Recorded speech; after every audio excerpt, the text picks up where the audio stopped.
Hey everyone, I'm Chrissy Durkin. Nice to see you all. I'm here representing Rainforest Connection and our biodiversity monitoring platform, Arbimon. We are an organization focused on using data to better protect and understand nature and bridge the gap between science and data and conservation action on the ground. The way we do this is through sound. I don't know if any of it will play through it, but essentially what we do is we focus on collecting acoustic data from ecosystems around the world, and we can analyze that data to pick out sounds of interest, ranging from threats to all of the species that make forests and all sorts of ecosystems, marine, grassland, ecosystems our home. So we are an organization that goes from data collection all the way to analysis, and we partner with different organizations around the world who own their data and manage their projects to empower them to continue these ecoacoustic monitoring projects over time. So going all the way from installing devices in the field to uploading it into the platform to doing the analysis and the final reporting. These are some of the devices that we use. We use both offline and online devices that are made in-house that can collect acoustic data for different purposes. And our two main objectives are threat detection and biodiversity monitoring, and our approach for those two applications are a little bit different. So I will start with threat detection. As everyone here knows, forests are some of the best technology nature has for locking away carbon, and biodiversity is a key component of that.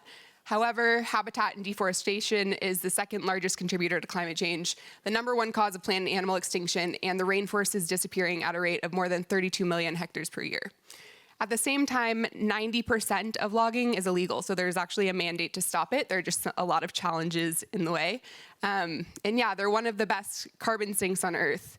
The reality is that the forest is disappearing in patches, and one of the biggest challenges is that it's really hard to know when and where illegal activities are occurring. So patches like this happen in the forest, and even when there are people patrolling on the ground, lots of times they're missed just because the areas we're trying to protect are so massive. So we've developed an acoustic monitoring solution which consists of online hardware. This picture here is a Guardian. It's a solar-powered mini computer that we install in the tree canopy.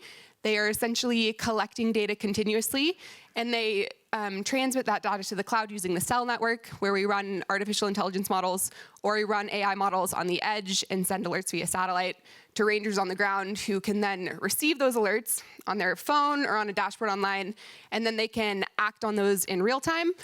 Or they can collect all that data for forensic evidence to present to authorities to create better protections across their reserves. So this is an example of a Guardian installed in a tree canopy. We have trained local tree climbers around the world who know how to install these devices and are deployed for projects so that we can better protect forests. You don't need them to cover the entire landscape. We put them pretty strategically, so you can put them along borders of reserves, along roads, hotspots of illegal activities. One device can cover about 7 square kilometers for sounds like chainsaws. Really low frequency sounds move quite far through the forest. So one device can monitor quite a large area, and if you put them in the right places, you can protect a pretty large area with folks on the ground. So again, this is how it works. Devices installed in the trees, transmitted to the system, and then we can send real-time alerts using artificial intelligence. So this is how the organization began. We quickly realized, and this is an example of one of our partners on the ground, in every project we do, we partner with local organizations, whether it's indigenous tribes, government rangers, local nonprofits, ecotourism companies, and they're the ones who are actually managing the data, own the data, and using it. So, we started collecting this really massive acoustic data set since back in 2013 and quickly realized acoustic data is extremely rich in information. To understand biodiversity and ecosystem health, using acoustics is a tremendous way to do that. Humans are very visual creatures, so a lot of times we think about going to things like camera trapping and things like that, but most species are using sound to communicate, and I don't think it's coming through, but I can, if anyone reaches out, I can share lots of clips with you guys of what forests sound like, but tons of species communicating at the same time. So it's a really incredible type of data to collect, and it's a really scalable type of data to collect to understand what's happening with species presence. And the biggest question is, what's happening within ecosystems. We have all of these tools to sort of understand from space how forest cover is changing, but in terms of biodiversity monitoring, we have this really challenging problem of you really need to be in the forest to understand what's happening, and to have a scalable solution, we need to use technology. There's not currently a super standardized way to do this, and so teaming up with ecoacoustics and eDNA and camera trapping and traditional point count surveys and bringing all this together is a really critical way for us to move forward to measure how effective all of these projects everyone is talking about really are. So again, I don't really need to share this with you guys. I think everyone here is pretty aware, but we're in the middle of a global biodiversity decline. 2.9 billion birds gone since 1970, and headlines and headlines of the declines that are happening. But to come back to acoustics, to understand how to manage this and to understand how to put best practices into place, we can use acoustics. So this is just a short spectrogram clip. And as you can see here, there's about 12 species just in this 40-second clip. So it's a pretty incredible way to understand how species diversity is shifting over time. Yeah, I don't know if it's going to come through, but I had some species calls. You can understand what's happening from an individual species level. Mantled howler monkeys have some of the coolest really low calls. Black-chinned antbirds from Brazil, also really cool calls. But you can also understand what's happening with ecosystems by looking at soundscapes as a whole. So essentially by having a zoomed out lens and looking at all of the sounds together, you can look at that temporally and spatially to see, is this ecosystem recovering? Where are the priority areas with the most biodiversity we should be looking at? We have done projects. We currently have about 80 ongoing projects around the world. We've collected data from over 114 countries, and it's being used for all sorts of different applications, ranging from detecting individual critically endangered species, to doing entire baseline mappings, to looking at agroforestry projects and seeing how species are returning, to looking at lots of reforestation projects, oil palm plantations, all sorts of different applications for how you can use these tools to better conservation. Everywhere is an ecosystem. We're standing in the middle of an ecosystem right now, so we need to figure out how can we best nurture biodiversity across all these different landscapes. So some examples. Here's just one example of a species. So essentially what we're doing is we're collecting huge amounts of acoustic data. We've created a platform called Arbimon, where we've made it free for data storage and analysis and have thousands of scientists collaborating there. And then what we're doing is we're collecting large labeled data sets that we can then transform into artificial intelligence models. So this is a model for a critically endangered species of gibbon in Laos that they're now using to create conservation management plans there. Similarly, lots of restoration ecology possible with these tools. We are able, this is a project with WeForest, I think they presented not too long ago upstairs.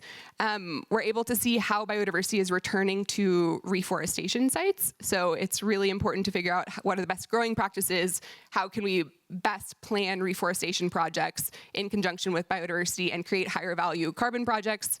Some of the results is that we found that diversity is actually quite similar between restoration and forest sites. This is a heat map from our platform in which you can look at even an individual species and heat maps across the region to see where they're present. And then from an even more zoomed out level, looking at population baselines across large regions. So we have an ongoing project across the island of Puerto Rico with the U.S. Fish and Wildlife Service and the Department of Environment and Natural Resources, and it's essentially looking at biodiversity across the entire island. We have been correlating this data with different environmental factors to understand how climate change is impacting species presence. Since it's an island, climate change is really impactful on all of the species that make it their home. And we've discovered that protected areas are not correlating with species presence. So this data is extremely useful because it's going to be used to build corridors between protected areas and instate new protected areas as species are changing their distributions in accordance with climate change. This is a little bit about our AI model approach. We're creating regional convolutional neural networks, which is just a type of artificial intelligence model. What we're doing is building these models for hundreds, thousands of species across different regions. Once we've built this model, we can then make them accessible to people who are not just scientists. So essentially, anyone on the ground who can collect acoustic data, a device is $140. You can install in the forest, upload all your data into the platform, and run these models across your data, and have automated analyses to understand how you're impacting biodiversity. So we're really trying to bridge the gap between science and conservation, which is science is oftentimes very siloed, data is locked up. How do we make it so this is as accessible and usable to the folks who are actually taking action on the ground as possible? So yeah, this is the platform.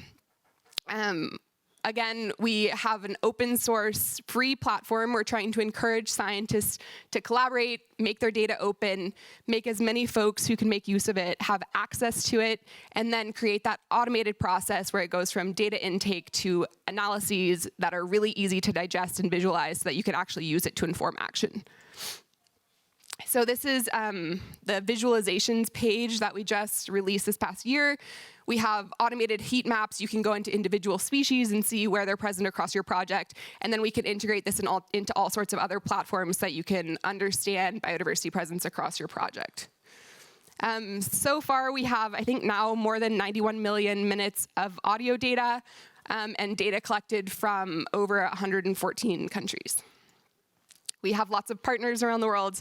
I think we have over 200 partners. We're extremely collaborative. So anyone who wants to work together, please come find me. We'd love to chat with you guys.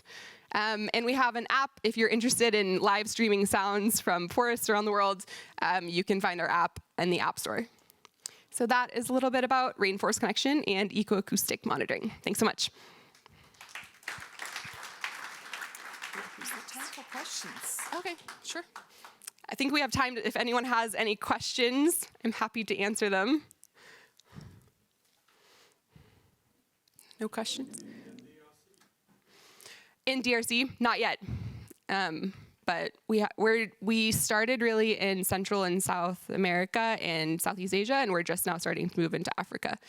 Mostly because of connectivity constraints. Historically, we were using mostly cell connectivity, so areas that had none at all made it really hard to work to collect, especially the real-time data. But now we are using Swarm, and we can install the real-time devices anywhere.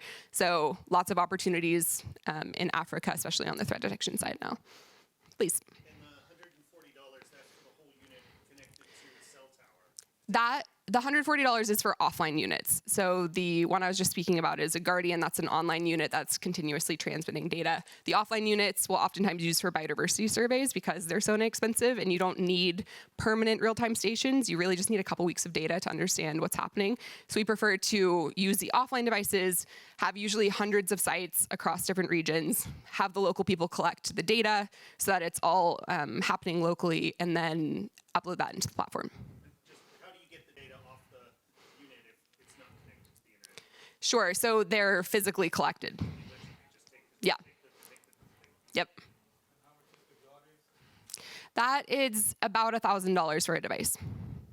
Depends on which version. Sure.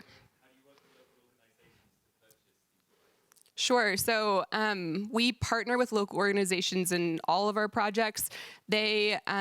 We are really collaborative with them, so it's not really just a purchasing devices sort of situation. We work really closely to make sure they're trained, work in constant communication and collaboration with them. And then those projects are funded by foundations and grants, and then a lot of that money goes directly to the organization's work on the ground, and then also through corporate contributions. Sure.